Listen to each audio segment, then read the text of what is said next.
जय हिंद दोस्तों।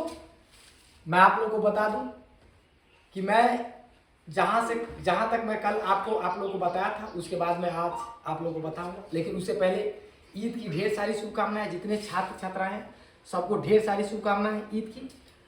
चलिए हम लोग देखते हैं कि कल जो हम लोग काम किए थे उसके बाद आज पढ़ने वाले वहां से। चलिए देखते हैं हम लोग कल जो हम लोग आपसे बात किए थे हम आप लोग से कि जो जनसंख्या के बारे में भी हम लोग जनसंख्या की चर्चा कर रहे हैं और जनसंख्या चैप्टर से रिलेटिव पढ़ रहे हैं। तो अब हम लोग देखने वाले कि भाई जनसंख्या को कौन कौन सा कारण है, कौन कौन सा कारक होता है कि जो जनसंख्या को प्रभावित कर सकता है।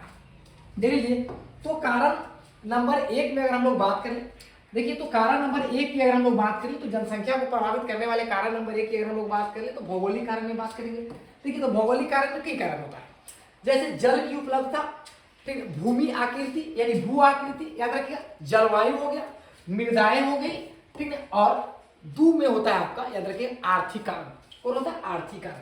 देखिएगा दूसरा पॉइंट क्या होता है आपका? आर्थिक कारण। आर्थिक कारण में क्या क्या आता है ये भी चीज देख लीजिए आप। देखिए नगरीयकरण, औद्योगिकरण, खनिज, क्या कहता है? खनिज। तीसरा कारण है आपका सामाजिकरण। क्या है? सामाजिकरण।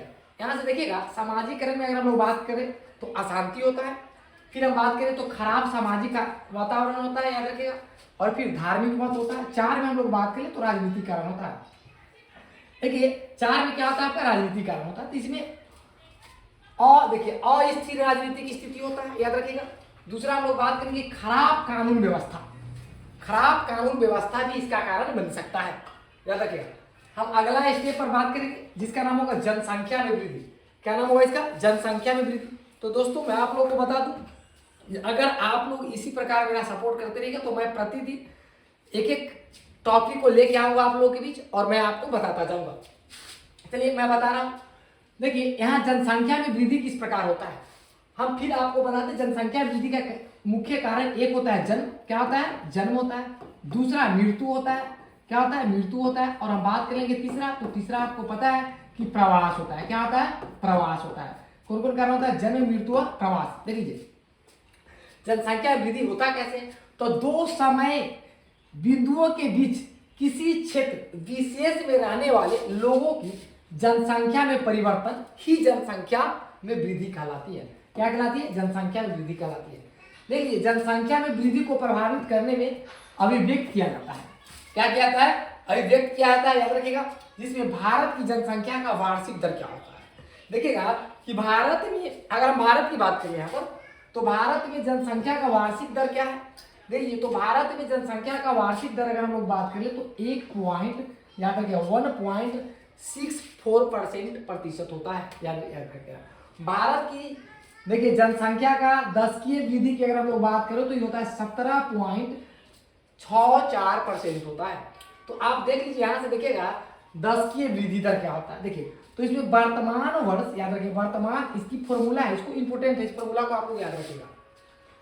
देखिए क्या है कि जो वर्तमान में जनसंख्या है, देखिए जो वर्तमान में जनसंख्या है, ठीक है, जो वर्तमान में जनसंख्या गुने जो हर वर्ष, याद रखिएगा, वार्षिक जनसंख्या, वार्षिक जनसंख्या बट्टा में, याद रखिएगा, क्या लिखिएगा।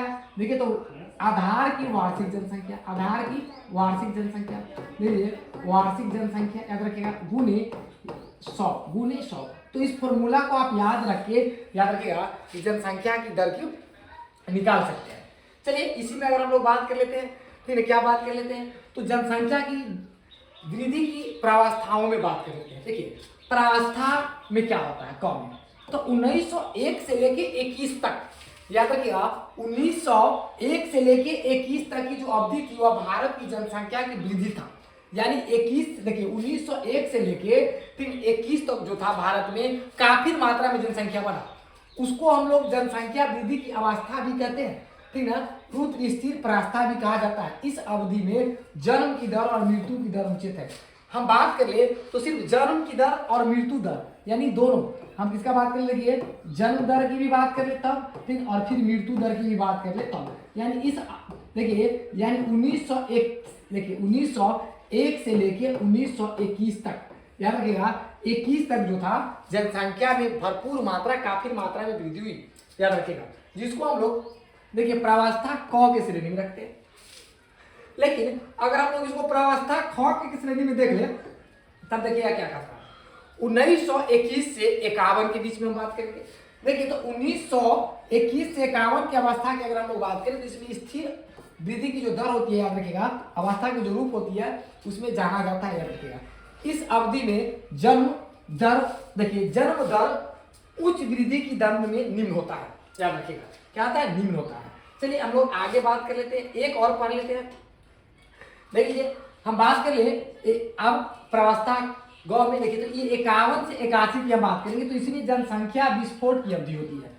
देखिए इसको हम लोग जनसंख्या विस्फोट की अवस्था कहते हैं, क्या कहते हैं, जनसंख्या विस्फोट की अवस्था कहते हैं, जैसे रूप में जाना जाता है। देखिए इसमें काफी जनसंख्या बढ़ा है, इसको विस्फोट कहा जाता है।